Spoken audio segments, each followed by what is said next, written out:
আজকের কিচেন ট্রিক্সগুলো একেবারে অসাধারণ, না দেখলে বিশ্বাস করতে পারবে না। আজকের ট্রিক্সগুলো যদি তোমরা ফলো করো তাহলে তোমাদের বাড়ির প্রত্যেকটি মেম্বার থাকবে একেবারে সুস্থ সবল, আর কিচেনের কাজগুলো খুব কম সময়ের মধ্যে তোমরা করে নিতে পারবে, আর কিছুটা হলেও নিজেদের জন্য সময় বের করে নিতে পারবে। তো চলো, পিকে ম্যাজিক ফুড ফ্যাক্টরিতে তোমাদের সকলকে স্বাগত জানিয়ে শুরু করছি আজকের প্রথম কিচেন ট্রিক্স। গোটা ছোলা আমরা বাড়িতে সংরক্ষণ করে রাখি ঘুগনি খাওয়ার জন্য বা ভেজানো ছোলা খাওয়ার জন্য, কিন্তু এই ছোলা রাখতে গিয়ে একটা সমস্যায় পড়ে যায়, বিশেষ করে এই বর্ষার দিনে। ছোলা যতই ভালো করে রোদ্রে শুকিয়ে রাখি না কেন, কয়েকদিন পরেই কিন্তু কালো কালো পোকা দেখা দেয়।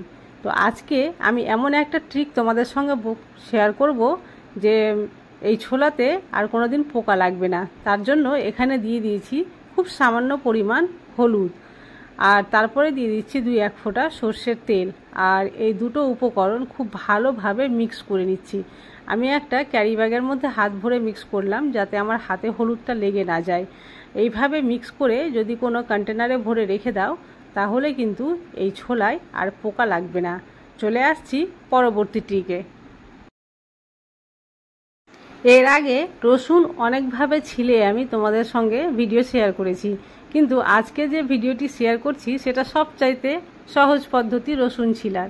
রসুনকে এইভাবে ক্যারি ব্যাগের মধ্যে ভরে দিয়ে একটা কিছু জিনিস দিয়ে পিটিয়ে নিতে হবে। এখানে আমি রুটি করার বেলন নিয়েছি, আর এইভাবে কিছুক্ষণ পিটিয়ে নেওয়ার পরে ভিতর থেকে রসুন বের করে দেখো খুব সহজেই কিন্তু খোসাটা উঠে যাবে। যেহেতু রসুনের এই কোয়াগুলো ফেটে ফেটে গেছে, তার জন্য কিন্তু খুব সহজেই উপরের খোসাটা উঠে ভিতর থেকে রসুনটা বেরিয়ে আসবে।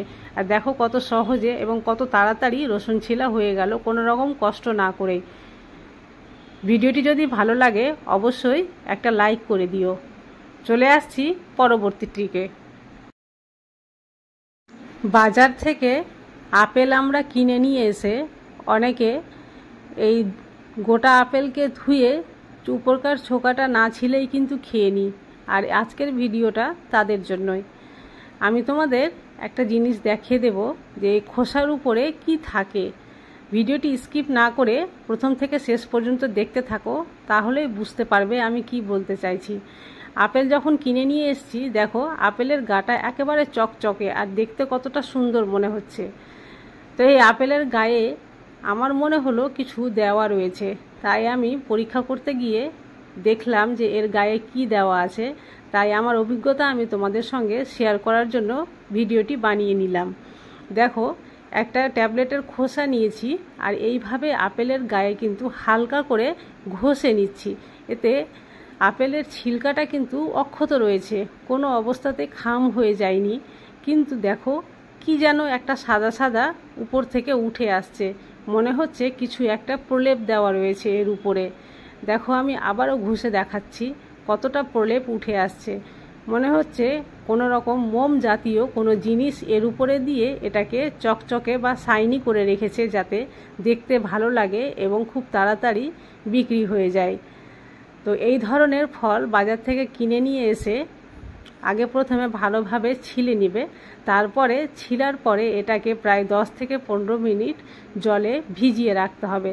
তারপরে 2-3 বার ধুয়ে নিয়ে তারপরে খেতে পারো। দেখো কতটা মোম ছিল এই আপেলের গায়ে, যেটা উঠে আসলো।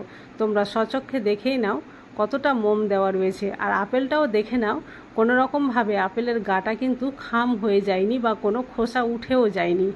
আশা করছি তোমাদের বুঝতে আর দেরি নেই।